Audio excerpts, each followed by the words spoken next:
Kapitan ng barangay sa Camarines Sur sugatan ng makuryente. Sa Ilocos Sur naman may mag-live-in partner na nasawi matapos masalpok ng van ang kanilang motorsiklo. Paspasan natin ang mga balita sa probinsya.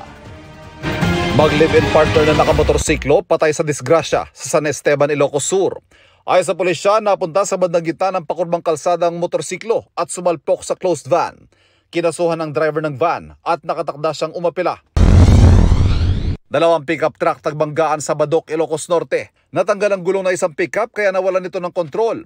Sumalpok ito sa kasalubong na pickup na tumagilid naman. Nadamay din ang isang nakaparadang bus. Dinala sa pagamutan ang mga sugat ang biktima at nagkaaregluhan ang mga sangkot.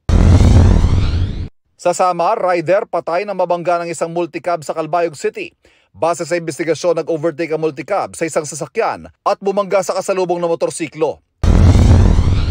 Truck na may kargang buko, tumagilid sa kalsada sa Dinalungan, Aurora. May bumigay sa ilalim ng truck, kaya bigla itong napaatras at tumagilid. Walang nasaktan at nadamay sa insidente. Barangay Captain sa Camarines Sur, sugatan matapos makuryente.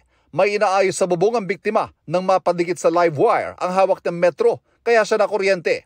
Nagtamo siya ng secondary electrical burn at dinala sa ospital. Mabuti na ang lagay niya ngayon. Mga kapuso, patuloy na tumutok sa mga balita, mag-subscribe sa GMA Integrated News sa YouTube. Sa mga kapuso abroad, samahan niyo kami sa GMA Pinoy TV at www.gmanews.tv.